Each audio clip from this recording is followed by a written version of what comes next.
it's very important that we look at the times of our lives. What are the times of one's life? Ano ba ang hiwaga? Ano ba yung halaga ng panahon?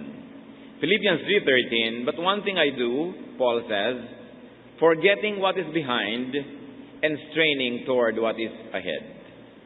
Sa isang maiksing pangungusap na ito, tayo binibigyan ni Pablo ng pagtingin sa panahon. Merong ngayon, may nakaraan, merong bukas. At sabi niya, isang bagay ang tinitiyak kong gawin, nililimot ko na yung nakaraan, pinagsisikapan kong maging mabuti ang darating, at yun ang ginagawa ko ngayon. So Paul talks about the three facets of time. One of that is the present, the now. Yung ngayon mismo, yun. Ecclesiastes 1:9, what has been will be again, what has been done will be done again, there is nothing new under the sun. So, yung mga nangyayari naman, nangyari na rin paulit-ulit lang. Kaya kung lagi mong uubusin yung panahon sa pag-iisip ng maaari pang mangyari, o lagi mo lang lilingunin yung nangyari na, maaaring hindi mo tuloy mapansin yung sa kasalukuyan ay nangyayari. Solomon connects the past with the present and the future. So another element of time, of course, is the past. Another facet of time, yung nakaraan. Merong kasalukuyan, may nakaraan. Yung sinabi ko 1 second ago, nakaraan na, tapos na. Job 8:9, for we were born only yesterday and know nothing, and our days on earth are but a shadow. Madalas nadidinig natin, ang bilis ng oras, ang bilis ng panahon. Linggo na naman, Lunes na naman, ang bilis ng isang linggo. Parang kahapon lamang yung malayong nakaraan. At talaga, yan ang hiwaga at kapangyarihan ng nakalipas. Na ang lahat ay lilipas. Yung tinatanaw mo pa lang sa malayo, darating yon, sandali mo lang na makakaharap, tapos habang panahon na siyang lipas. Tapos na.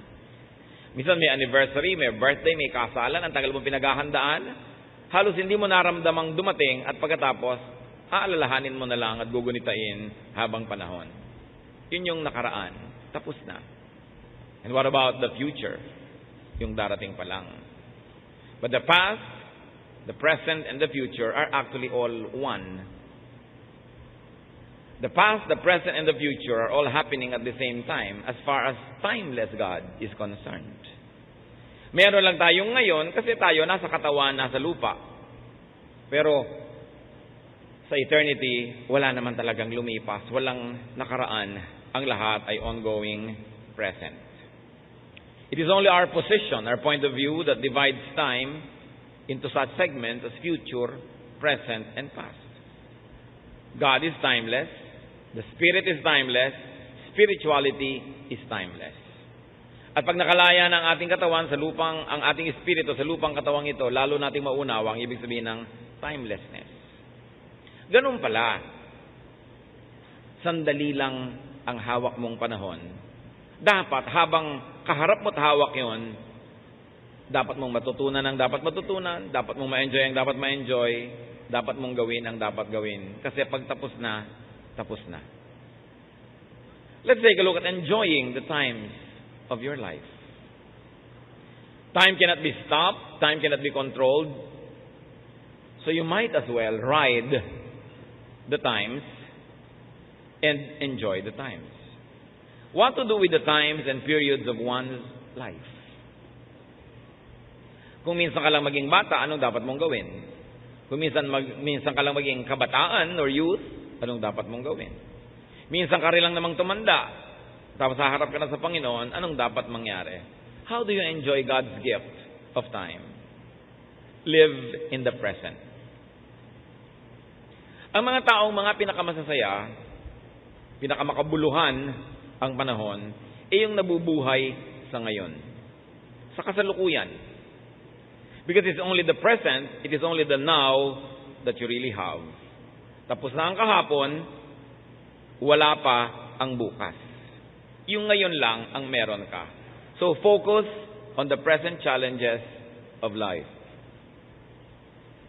Matthew 6:34, therefore do not worry about tomorrow, for tomorrow will worry about itself. And if I may add, when it comes. Each day has enough trouble of its own.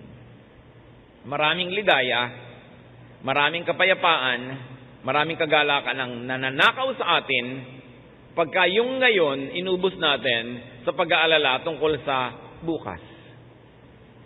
At alam niyo ni Jesus, kaya sabi niya, huwag nga kayong mag-alala tungkol sa bukas. Yung bukas darating at aalalahanin niya ang sarili niya pag nandiyan na siya. Ang isipin niyo lang yung ngayon. Sapagkat yung ngayon, sapat na ang dami ng challenges niyan na dapat niyong harapin. At dahil yan ay ngayon, alam din ng Diyos ang ibinigay niyang kapangyarihan sa atin, sapat para harapin ang problema ngayon.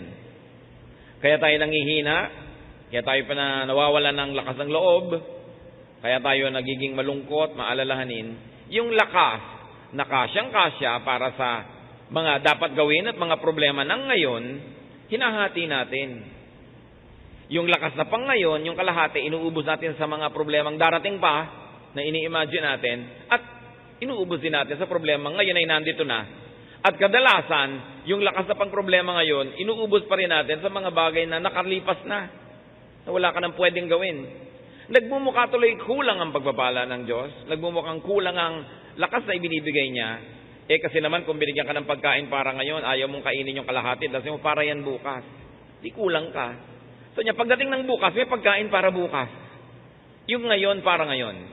Kaya sa Israel, nung umuulan ng pagkain sa disyerto, ang bili ng Panginoon, kumuha lang kayo nung kailangan nyo ngayon. Bukas uulan uli ng mana. Yung mga sigurista, nagtago ng sobra sa kailangan nila, nabulok, inuod. Kasi sabi ng Panginoon, ba't kayo nag-iipon para bukas? Bukas, uulan uli. Ang kolektahin nyo lang yung kailangan nyo ngayon. When we expend our energies to troubles that are still imagined and are yet to come, which may not even come, we actually divide all the energies that should have been focused only on the challenges of today. But the only reality that you have, the only reality that you face and hold and see and hear is now. Ano ibig nating sabihin? Hindi na totoo ang kahapon. Wala na siya. Kumisan lagi kang pinagmumultuhan ng kahapon kasi lagi mo siyang hinuhukay mula sa libingan. Pero ang totoo, wala na siya. Kaya nga kumisan laging pag may mga party, lalo na yung medyo may edad, ang tugtog lagi yun nung panahon nila. Bakit lagi ganyan ang tugtog nyo? Sometimes nagrereklamo ako pag inimbita ako ng mga church groups ang tugtog 70s, 60s. Hindi naman masama. Kasi kung marami pang ibang tugtog, may tugtog ngayon. Alang sa lagay, puwera na kayo sa tugtog ngayon. Ang lagi nyo lang hahawakan yung Beatles. Ang lagi nyo lang hahawakan, Carpenters. Lagi na lang yung stylistics, yung mga nakaraan. Wala na bang nangyari sa ibang buhay nyo? Wala na kayong titingnan kundi nakaraan. Nakatako ka, sayang. Kasi binigyan ka na ng pagkakataon maging teenager noong 70s. O tapos na yon. 70 years old ka na ngayon, o 80 o 60. May tugtog pa rin ngayon. Pagka pumuwera ka doon, nabubuhay ka sa kahapon. Yung ngayon, ang tangi mong hawak.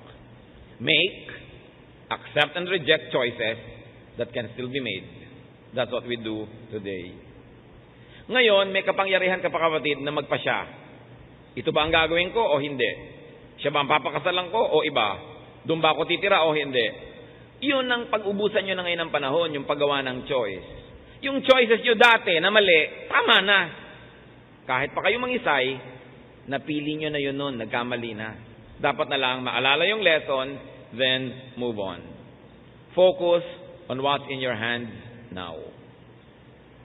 Done choices are done. Choices still to be made can still be made. At present, you are still in control. And that's the beauty of the present. Hawak mo pa. May kaharap kang asawa mo o kaibigan mo, nagtatalo kayo, hawak mo pa kung ang pagtatalo na yan, ang uuwian ay pagkakasundo o pag-aaway. Hawak mo. Huwag mong sayangin. Gumawa ka ng tamang choice. So do what's doable now and avoid what's avoidable now. Sabi nila, don't cry over spilled milk. Yung lumigwak, natapo na, kalimutan na. Yesterday is gone, and tomorrow is not yet. Pag inubos yung sobrang oras nyo ngayon, kaiisip tungkol bukas, Kung pala, sumakabilang buhay ka na mamayang gabi, nasayang naman lahat yung kaiisip mo. At kung minsan, sa kaiisip mo about tomorrow, hindi mo tuloy nahaharap yung today, lumipas nang hindi mo napansin. Meron na palang nag-propose sa'yo, hindi mo napansin. Kasi ang iniisip mo kung sino yung magpo-propose pa. Meron na palang business opportunity dumating, lumampas kasi nakapokus ka sa mga pwedeng dumating pa. May kaligayahan na pala na dapat na-enjoy mo, lumampas kasi wala kang inisip kundi yung mga pwede mo pang ma-enjoy sa future. So what does time tell us? Enjoy the moment. The moment is there to be enjoyed. If there's a problem to solve it. If there's food to eat it. If there's music to dance to it. It is only now that is there.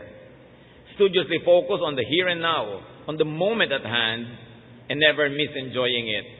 For in a flash, it will be just be a part of the retrievable past. Yang pakikinig natin ngayon ito, mamaya, past na yun. Tapos na. May bata na nagpapabuhat sa'yo, hindi mo binuhat dahil baka malukot ang damit mo. After 1 day, past na yon. After 3 years, past na yon. Nawasak na yung damit mo, iniisip-isip mo pa, sayang, hindi ko nalang binuhat yung bata. Kasi ngayon, mama na siya, bakulaw na, ayaw nang pabuhat sa'yo, lumampas na yung chance. Kaya hindi dapat pinapalampas ang pagkakataon, nakabukas ang tenga mo, ang mata mo, ang lahat-lahat ng senses mo, kung ano ang iniaalok ng kasalukuyan, dahil bukas, hindi na iniaalok kasi tapos na. Ecclesiastes 9:7, Go, eat your food with gladness, and drink your wine with a joyful heart, for it is now that God favors what you do. Huwag sayangin ang ngayon. Magkasama kayo ng mahal mo sa buhay, huwag mong awayin. Huwag mong pahabain ng tampo. Kasi mamaya, tapos na yung moment na yon. Sayang. Kaya kung may kasama kang mahal mo sa buhay, gusto mo mag-inarte at kung ano-ano pa, ang sasabihin mo, teka, sasayangin ko ba tong moment na to? Sayang, Kodak moment. Diba? Sayang. Sayang na sayang. Meron kumisan yung husband mo, gusto kang isayaw, sayaw tayo. Pero ayoko, ihiya ako. Sayang. Mamaya matanda ka na, ayaw ka na niyang isayaw dahil matanda na rin siya. Tapos iisip-isipin mo, sayang, nakasayaw sana kami nun. Meron kang pagkain sa hapagkainan. Sasayangin mo ba? Iisipin mo lagi, diet mo. Ayun ang pagkain. Basta in moderation. Sasayangin mo ba yung pagkakataon? May kasiyahan, may pagtitipon, sasayangin mo ba? Sumamalang ang loob mo kapraso, palalakihin mo na yung problema, hindi ka na mag-e-enjoy. Hindi na babalik yun. Narito na ang gusto mong makasama, sasayangin mo ba? Padadaan yun ba sa hiya, nahihiya kang lumapit, o nahihiya ka na ipakita na mayroon kang pagtingin sa kanya? May chance kang kumita, sasayangin mo ba? Kasi baka hindi na yan bumalik. Ang ganda-ganda ng lugar, sasayangin mo ba yon? Tutulugan mo lang? O kaya hindi mo papansinin? O mag-aalboroto ka? May okasyon. Sasayangin mo ba? Dami natin sinasayang na oras. Kasi wala sa lugar ang mga arte natin. Huwag sayangin ang ngayon. Ecclesiastes 11:9. Be happy, young man, while you are young, and let your heart give you joy in the days of your youth. Follow the ways of your heart and whatever your eyes see. At sabi rin naman, huwag mo kakalimutan ng Diyos kasi i-judge ka rin niya. Pero hindi naman yung panakot. Ibig sabihin lang, yes, do what you can, just don't forget that God will hold you to account.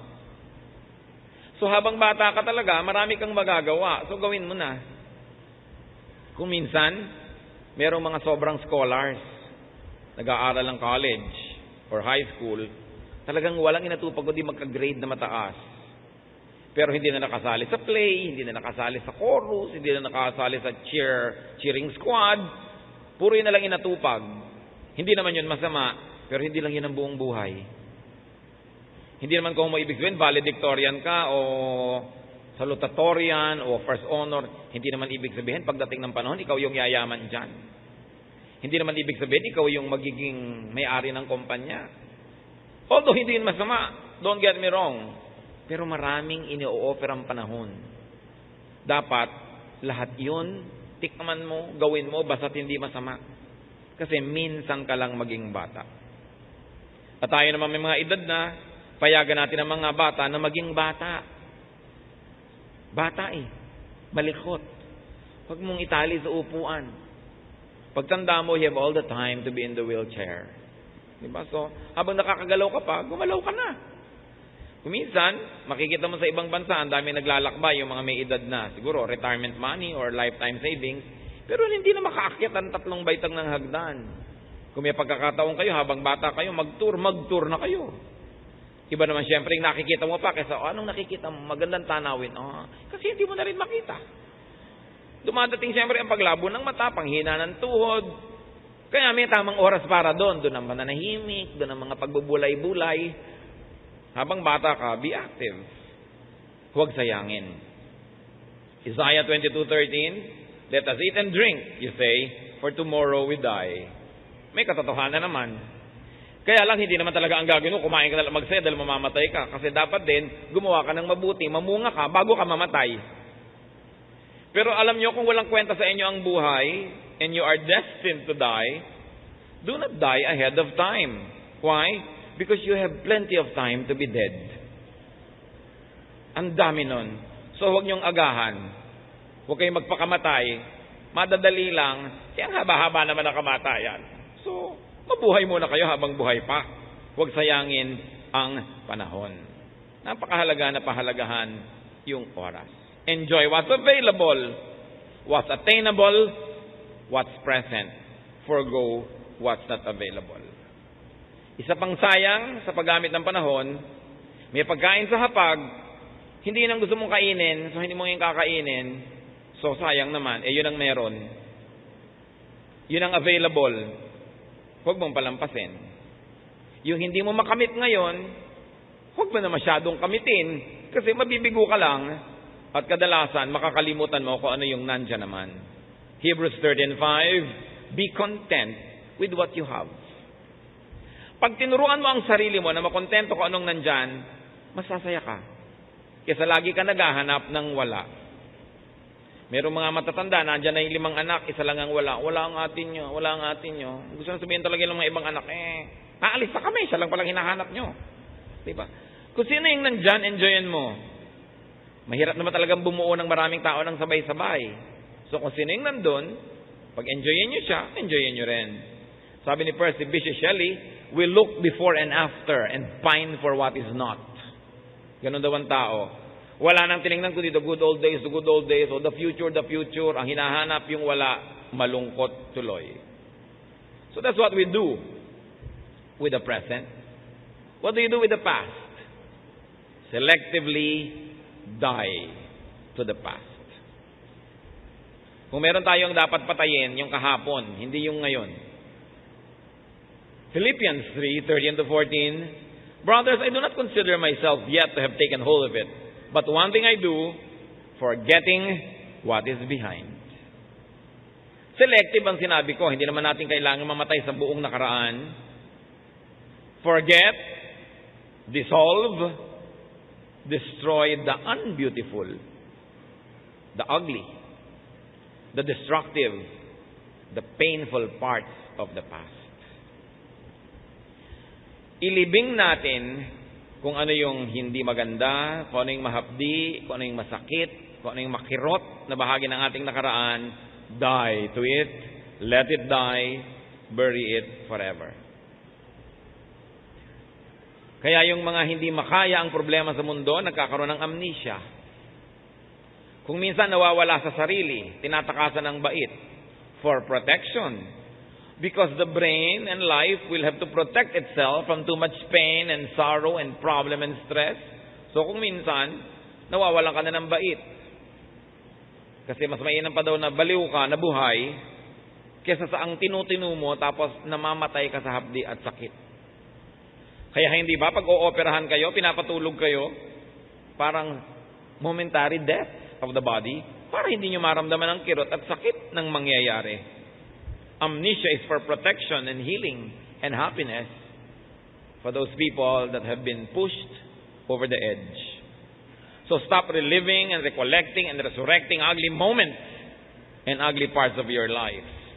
Isang napakalaking pagsasayang ng panahon, yung ubusin mo yung ngayon para magdrama ka sa nangyari na kahapon na hindi mo na ibabalik, pero tingnan mo, napapaiyak ka, nalulungkot ka, nagagalit ka, namumuhi ka, ayaw mo yung buhay, bakit mo pinahirapan na yung sarili? Yun ang dapat ilibing na. Minsan ka nang nahirapan nun, tuwing ginugunita mo ngayon, nahihirapan ka uli. So sinong nagpapahirap sa sarili mo kundi ikaw? Kaya dapat ang ginugunita na lang natin tungkol sa nakaraan, lessons learned, pleasant memories. Pero huwag mo nang alalahanin, ilibing mo na hindi ka napag-aral ng tatay mo, inapi ka ng stepmother mo noon, kinurot-kurot ka ng tita mo nung maliit ka pa, lagi ka nalang taga-sibak ng kahoy, taga-igib, taga-laba, taga-plancha, inalila ka ng lahat. O pwedeng totoo, pero anong mapapala mo na laging gunitain yun? Para ka magalit, para ka lumungkot. Samantalang kahit man maraming hirap ang nakaraan natin, marami ring ganda at saya. Piliin mo na lang yun at yun na lang gunitain mo kung gusto mong magdramang bukid. Sasaya ka. Any memory that makes you frown or cry or cringe, you must forget forever. Ang Panginoong Diyos, ganon din ang paraan.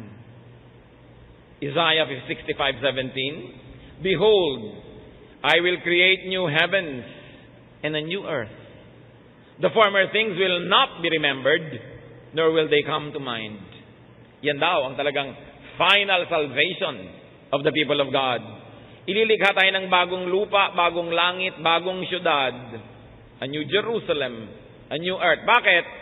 Nawasak na yung earth natin, pinapangit na natin ang konsepto ng relasyon natin sa Diyos. Kaya ang sabi ni Lord, you must be born again. How can you be born again? First, you must die. Because if you don't die, you cannot be born again. So you die to your old self, you die to your sins, you die to your past. Kaya ang sabi ng 2 Corinthians 5:17, if anyone is in Christ, he is a new creation. Sabi, sobrang pangit na yung nakaraan, hindi na pwedeng repair. Hindi na pwedeng tagpi-tagpi. Limutin natin, tunawin natin, durugin natin, ilibing natin, at babangon kang muli isang bagong tao. At yun ang napakagandang pag-asa sa pamamagitan ng ating Panginoong Hesus. Lahat ng pangit, lahat ng mahirap, lahat ng masakit, lahat ng kasalanan at marumi na naging bahagi na ng ating pagkatao, pwedeng linisin pag nanalig ka kay Hesus. Yun ang sinisimbolize ng baptism. That when you are immersed in water, para kang inilibing, and when you rise, you are a new creation. Pero maraming Kristiyano, nabubuhay pa rin sa nakaraan kasi inaalala pa nila. O kaya binabalikan. Sinabi na nga sa Bible, the dog returns to its own vomit. Naisuka mo na, kakainin mo na naman. Di ba ganun ang ginagawa ng mga aso minsan? So sa buhay natin, tinakwil na natin ito, tinalikuran na natin, ano't binabalikan? So bumabalik yung sumpa, bumabalik yung problema. Revelation 21:4, He will wipe every tear from their eyes. There will be no more death or mourning or crying or pain, for the old order of things has passed away. Pagdating daw nung panahon na tayong lahat ay kapiling na ng Diyos, papahirin niya ang luha mula sa ating mga mata, wala nang kamatayan o pagluluksa, pagluha o mga sakit, sapagkat iibahin na lahat ng Diyos. So yung sinasabi nating, bury your past, kalimutan mo yun, hindi escapism. It's God's way. Kailangan nating pakinabangan yung pamamaraan na yun ng Diyos. May dati kang galit, ilibing mo na yan. Tama na. Alangan naman yung may family reunion, nakikita mo yung kapatid mo, maaalala mo lagi. Na tuwing kasalan, siya ang maid of honor at ikaw yung maid of horror. Sige, alalahanin mo, pero sasaya ka ba? Maaalala mo lagi na siya lagi yung sponsor ng mga ROTC. Kasi kayo yung tagadala ng payong dahil baka umulan, mabasa siya. Yung mga inggitan ng mga magkakapatid nung araw, kung minsan dala-dala yan hanggang pagtanda. Kaya maraming away ang sumasabog pag may family reunion. Kasi biglang yung lahat ng galit na tinimpi ng kaya tagal-tagal, nagkakasama kayo in one single time and space. What will happen? It will become ugly. Kaya ang sabi ni Lord, forget. Forgive. Hindi para tayo ipatalo o ipakawawa. Kasi alam ng Diyos, yun lang ang tanging paraan para makagraduate ka sa mga hirap ng nakaraan. Magpatawad ka na, lumimot ka na, dahil may ngayon pa. May bukas pa. Ngayon, kung yung ngayon at bukas, uubusin mo kada drama tungkol kahapon, humahaba ang epekto sa iyo nung kahapon. To the point that the pains of yesterday will become the pain of now and the pain of tomorrow, talo ka. God's cure for the wounds of the past, erase, sabi niya, delete, create your new realities. So stay grounded on and rooted in the beautiful, the pleasant, and the good parts of the past. Philippians 4:8, whatever is true, noble, right, pure, lovely, admirable, if anything is excellent or praiseworthy, think about such things. So pag naaalala mo na naman na naapi ka nung araw sa school kasi wala kang damit, wala kang bag, alalahanin mo yung Philippians 4:8, noble ba yan? Pure, praiseworthy, excellent. Hindi, pwet. Huwag yan na isipin mo. Think about nice things. Mga kapatid, kung ano ang iniisip nyo, yun ang magiging realidad nyo. Sabi nila, it's all in the mind. Ang laki ng katotohanan nun. Hawak mo ang kamay ng asawa mo, nag-e-enjoy kayo sa isang magandang biyahe. Isipin mo na bigla siyang kinakain ng isang maligno. At unti-unti siyang nawawala sa hawak mo, tinaagaw siya ng mga demonyo. Hindi ba kahit hawak na hawak mo siya nandun, kakabahan ka, matatakot ka? Kasi nasa isip mo eh. Secure na secure ka sa bahay nyo, pero iniisip nyo, baka bukas mag-tsunami, lumubog kayo, baka lumindol, gumuho ka, kung ano-ano. Pero andun ka, hindi yun nangyayari. Pero kakabahan ka rin. Natatakot ka. Wala yung asawa mo, nasa malayo. Iniisip mo, nasa kandungan ng iba. May kasiping na 5. Kahit ang totoo, nandun dyan, iniisip ka at nakatingin sa litrato mo, mag-iinit ang tenga mo, tatayo pang dibdib mo, kakabahan ka. Kasi ang realidad, hindi yung tunay na nangyayari. Ang realidad, yung nasa loob ng isip mo. Kaya ang tunay na taong nagdidisiplina sa sarili, dinidisiplina ang isip. O ayan, nag-iisip ka na naman ng kamatayan. Tigilan ng pag-iisip dyan. O ayan, iniisip mo na naman, mauubos ang tubig sa mundo. Ang solusyon mo, may mag-rate sa Canada kasi maraming lake. Hindi ka naman magka-visa. So, namang problema ka. Problema ng Diyos kung paano papaulanin, kung paano. Problema niya kasi hindi mo naman kaya eh. Kaya ang sabi sa Romans, be changed by the renewing of your mind. Be transformed by the renewing of the way you think. Pag lagi kang nagsususpecha sa kapwa, wala kang katahimikan. Pag lagi kang nag-iisip ng problema, naguguluhan ka. Ano ang realidad mo ngayon? Ngayon mismo, may kinakain ka, may iniinom ka, yun ang enjoyin mo. Tutunan mo na pasalamatan ng Diyos doon at piliin mo kung saan ipofocus ang iyong isip. Kasi kung saan nakafocus ang iyong isip, dinadala yung buong pagkatao mo. It's all in the mind. It's not completely true, but there's a lot of truth in it. So you create your reality. Kaya di ba ang tinasabi ng iba, o pagka magulo, ang ingay-ingay, pumikit ka, isipin mong nasa isa kang tahimik na pulo. Halos marinig mo ang lawiswis ng kawayan at halos maramdaman mo sa iyong paa yung mga alon. Kasi nasa isip mo eh. Dinidisiplina ang isip. John 12:24, I tell you the truth, unless a kernel of wheat falls to the ground and dies, it remains only a single seed. But if it dies, it produces many seeds. Kailangan meron tayong hayaang mamatay at malibing para magkaroon ng bagong buhay. At yun, ng mga masasamang alaala, kailangang ilibing yan, magkakaroon ka ng bagong pag-iisip, bagong buhay. Let the pains of the past die. Forgive, forget, and move on. Dahil may present ka pa, at kung loloobin ng Panginoon, may future. Hindi pwedeng ipangutang ang future. Hindi mo pwedeng sabihin, bigyan mo ko ng pera ngayon, magpapaalipin ako sa iyo bukas. Kung mamatay ka ngayon, paano ako sisingil? Di ba? Hindi natin hawak yung bukas. Hindi yan pwedeng gamitin. Ang pwede mo lang gamitin yung ngayon. But of course, you prepare for the future. Isa yan sa pagtingin. You live in the present, you die to the past, and you prepare for the future. Laging merong ipinapanganak, may tumatanda at may namamatay any moment. Ganun talaga yung buhay. Kahit sa sarili mo ngayon, nabuhay ka ng matagal, kung may tumira sa yung bulate, batang-bata pa yung bulate, pero kung ilang linggo lang, tatanda na yun, mamamatay na uli yun, ikaw buhay pa. May buhok ka na nalalagas, may tumutubo, mayroong kalagitnaan. At any moment, something is dying, something's being born, and something is growing, developing in you, in your life, around you. Kaya sa ating mga community, may pinapanganak na bata, may tumatanda na tao, at may namamatay sa kabilang bahay. It's part of life. So in us, we allow new ideas to be born, we let them gestate, and we let them develop, and then we say goodbye to old ideas. Let's not be too sentimental about the past. The past is past because it's past. Therefore, tapos na yun. Plant seeds and seedlings, invest, save, and plan for the future while you are enjoying the present. Pag naman puro investment, saving, planning ang ginawa mo, hindi ka na nabuhay sa kasalukuyan, lugi ka rin. Sabi sa Bible, tonight, your soul is extracted from you. So what will happen? Ecclesiastes 11, 1-2. Cast your bread upon the waters, for after many days you will find it again. Give portions to 7, yes to 8, for you do not know what disaster may come upon the land. Said another way, mag-invest ka. Pag may itinanim ka, may tutubo. Kadalasan, hindi lagi. Magtanim ka ng marami.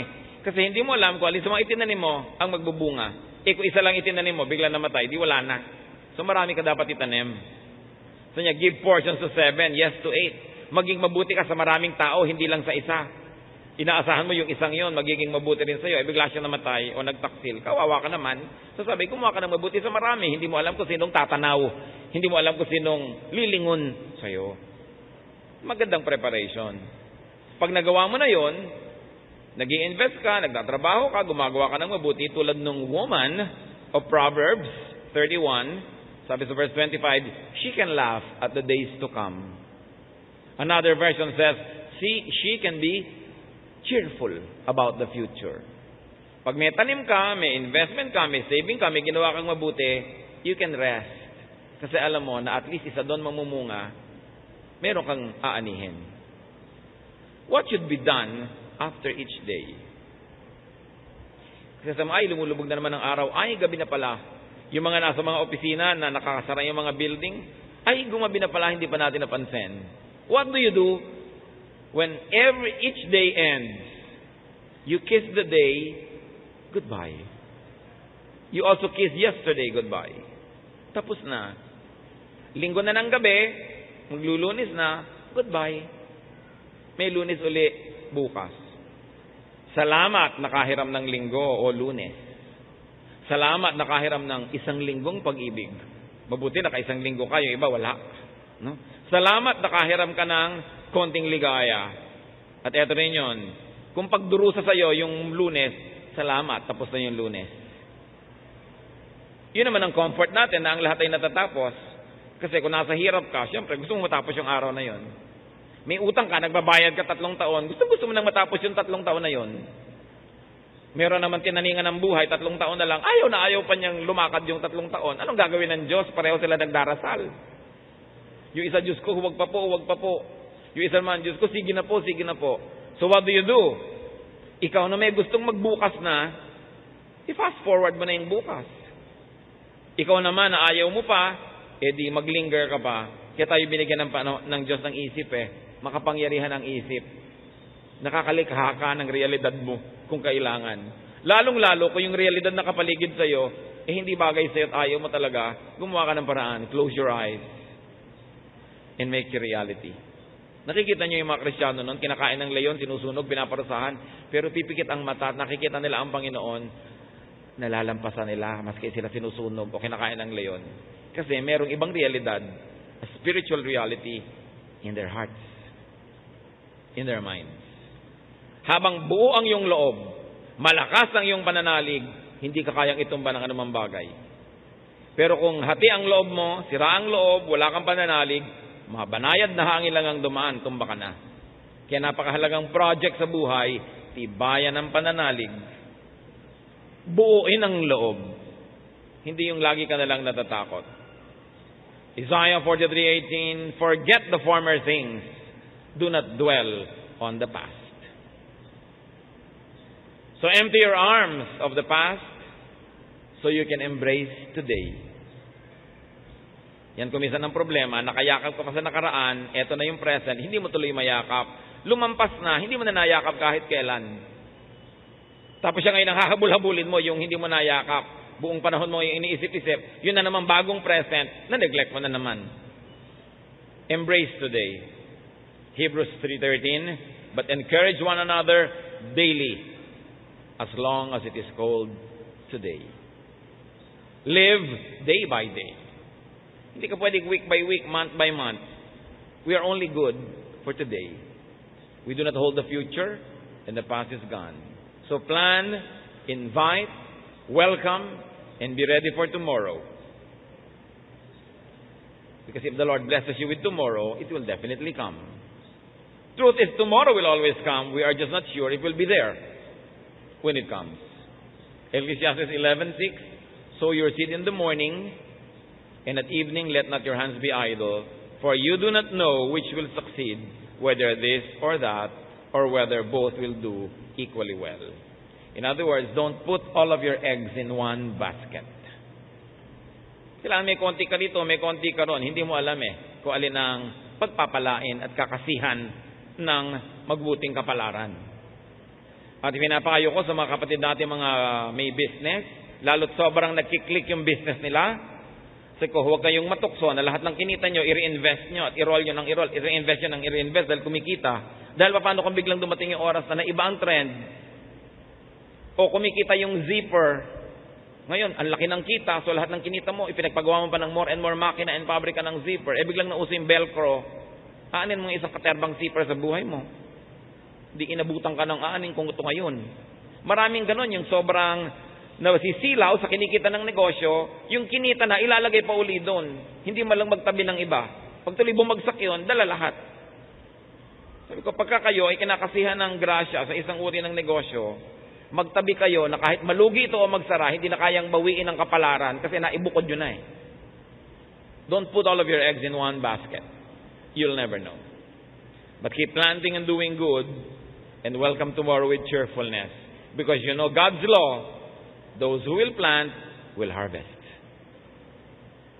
Manahimik kayo. Yung iba, paano ko kaya ako makakatiyak ng anak ko magiging mabuti ang ugali o magiging maayos? Sabi sa Bible, train up a child in the way he should go. When he is old, he will not depart from it. You cannot control the future, but you can control the childhood now. Turuan mo ng lahat ng tama at ipasa Diyos mo na yung itinuro mo, magbubunga. Ngayon, kumisan, naturuan mo na nga ng tama, at sasabihin na iba naman po yun, sa Christian school pa, anak ba ng pastor, ba't gano'n na nangyari? Aba, kung hindi pa nag-Christian school yun, at hindi pa lumaki sa turo ng Diyos, baka lalong malala ang nangyari. So, pasalamat ka, yun na lang ang nangyari sa kanya. Dahil siguradong tumalab sa kanya yung natutunan niya, dahil sabi sa Biblia yun. Kung hindi siya naturuan, masahol pa doon. Be cheerful about the future. Mga kapatid, don't waste time. Don't waste 1 second. Bakit mahalaga ang 1 second? Imagine ninyo, what you have is really just 1 second. You don't have the second that is already past, and you don't have the second that will still happen. There is no such thing as a minute. There is no such thing as hour or day, or week or month or year or decade or century or millennium. They are all illusions. The only truth is the second, right now, where you're alive. Why? It takes just 1 second to die. Subukan nyo, yung hininga nyo, kunwari huli na. 1 second. It takes... Your spirit soar, and let your rhythm move your body. All of mine, I know I love mine. All of mine, why did you have to? You were all I needed, yeah, I gave you my heart, my soul, my heart.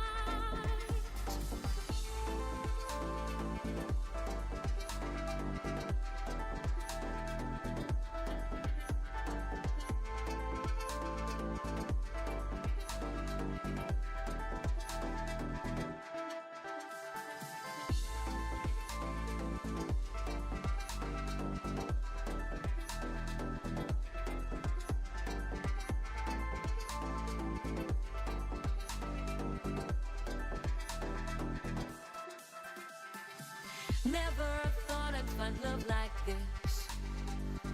Never thought I'd be waiting. Move your body, let your spirit soar.